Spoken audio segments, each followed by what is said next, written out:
This is the Hidden Killers podcast with Tony Brueski. Featuring former FBI Special Agent and Chief of the Counterintelligence Behavioral Analysis Program, Robin Dreeke. 60 new charges against Steven Stearns. He's the live-in boyfriend of Jen Soto, the de facto stepdad, if you will, of Maddie Soto, who is missing for a period of time, supposedly, and then found dead. 8 counts of sexual battery on a child under the age of 12, 5 counts of sexual battery with a child 12 to 18, 7 counts of lewd and lascivious molestation, and 40 counts of unlawful possession of materials depicting sexual performance by a child of 10 or more images. This is all what was found on his phone and led to these charges. Ultimately, she's dead. And there's a lot of questions with this case about him and about mom, what happened, who knew what, when. Joining me to discuss, Robin Dreeke, retired FBI special agent. Oh, my God. I have been poring over this case since I learned about it. I've been watching. I've watched the interviews with mom and him more times than I can count because it's so compelling. And I guess right now, as of our recording of this, no charges for murder against anyone right now, but we certainly know who the main suspect is. I also wonder about the suspect of mom as well. What's your thoughts on where this case stands right now? Well, we said it last week, and I'm going to keep saying it. I still think this is the tip of the iceberg with this horrendous monster dirtbag. Yeah. And those are my technical professional terms there. But were those terms you guys used in the FBI quite a bit, where it's like horrendous monster dirtbag? Yeah. Look at the vitriol response I have. Yes. He enrages me. Yeah. And it's not going to stop. Yeah. There's going to be more. Part of what I'm hoping, and I almost guarantee law enforcement's doing right now, and that's why I don't think we're seeing charges quite yet, other than he's going away for life for what he's done just to her as a sexual abuse Could case, get death, right? too. And there's more victims. Yeah. And so I think they're researching and they're doing all they can to identify even more victims. Not necessarily that they've been murdered, but there's other children out there that have been abused by this dirtbag monster, and I think they're trying to identify them. So if I was prosecution, we're going to assemble all this before we even start going down other charges, other people, because a lot of times when you have a serial pedophile and a serial child abuser, there's potentially networks. Yeah. And you want to identify networks and people involved in these things. And so you're going to cast as large a web as you can to see who's actually creating these images, who's actually, at the center of these things. He might not be. He's most likely an outlier on a larger network. And so in order to do that, you really need to take some time and delicate care to identify these networks before you just clamp down on a tendril that's out here, because they have the potential here to take out a lot of people and save a lot of children.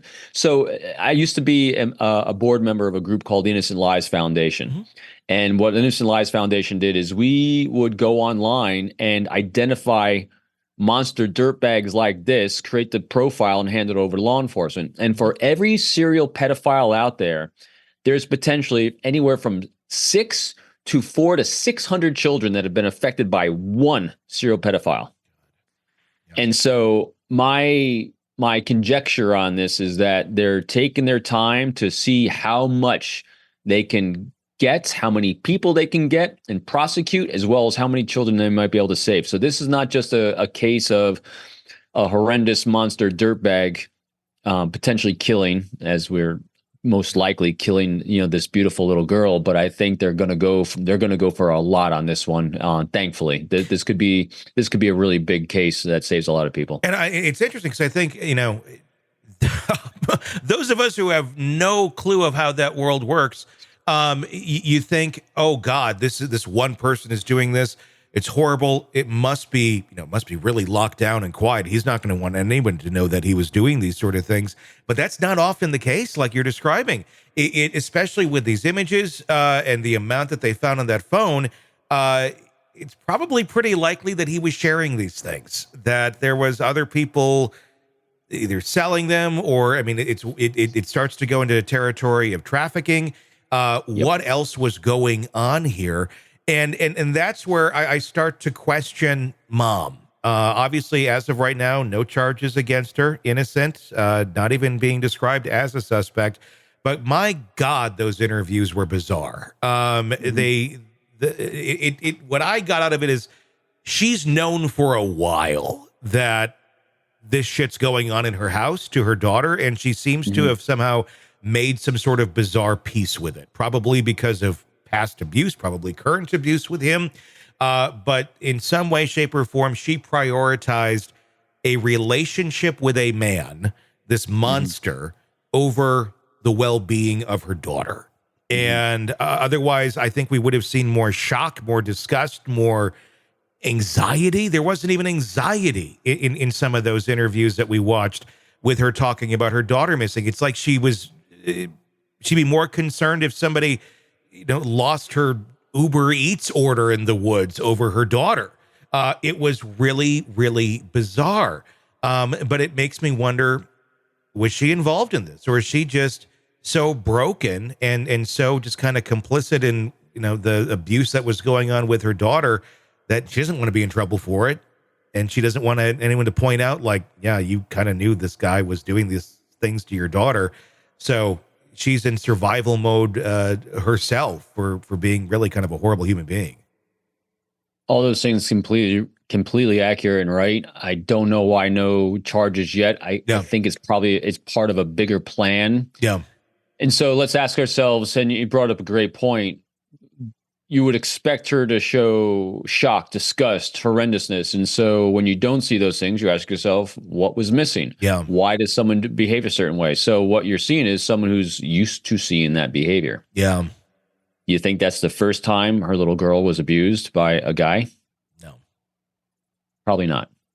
And so in order to identify others, they're going to need her cooperation as well. And she's going to have to face very, very dark things about herself and own up to them to be able to do that. And so I'm hoping that the investigative team part of this is a very, very skilled one, and they know what they're doing timing wise, because as I said, we're not just going to uncover a network because of this monster dirtbag, but because of all the mother as well, who is it's such a challenging position for law enforcement and a prosecutor be in when it comes to the mother, because she's both a monster and a victim at the same time.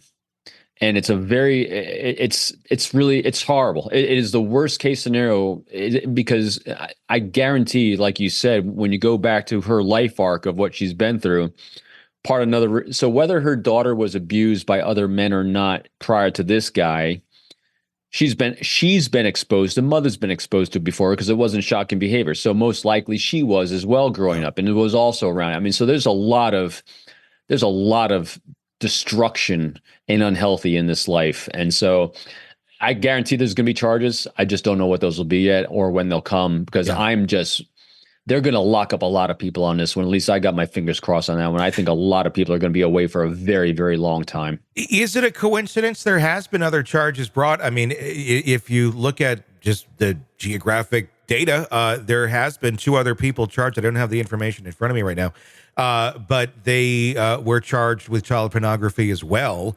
like literally down the road from this guy and her, in the same travel path that these guys would have been going on. Not to say that travel path really means a whole lot these days, because this is all digital information, but it's interesting that geographically, in the same time, in the same time window, in the same geographic location, others are being charged and brought up. Is this just a coincidence that those sort of things are happening right now? I mean, obviously there's a lot of horrible people out there, but or are we going to see some of these other things kind of come together in terms of a ring of this happening? And how often is it where they're like that close together? I think we're going to see a ring. Yeah, I really do. And I think part of that, the thing that popped in my mind as you're describing this down the road and the mom and everything, I think part of what they're doing when it comes to the mother involved in this is Was she an unwilling accomplice or a willing accomplice? Yeah. And so I think that's part of trying to figure out charges on this as well, especially when tied to if nothing else, tied to the child porn aspect of it, regardless of the knowledge and culpability of the death. So I think they got a lot of work they're doing. They've got a lot of work they're doing. And again, they got to be very gentle with not gentle with the individuals, but gentle how they do it, because these individuals that are trafficking in this are very, very used to hiding very, very well. And the slightest little sign of something, see my little granular. It's the sign, they'll go dark and on the dark web, and they won't pop their heads up for a while again. So they gotta. Luckily, they have some really great, sophisticated tools and individuals that are skilled at this, because this is really important to do this right. Not just for the poor little girl, but for all the other victims that are out there. Because her horrendous poor life sacrifice might actually save a lot more. So yeah, I'm just hopeful. Yeah, I am too. Sick of the ads? We are too. Start listening with no commercials now and get access to all of our episodes in advance of everyone else. Become a True Crime Today Premium Plus subscriber on Apple Podcasts. Search True Crime Today Premium Plus on Apple Podcasts or go to our podcast page and sign up now. True Crime Today Premium Plus. Sign up now.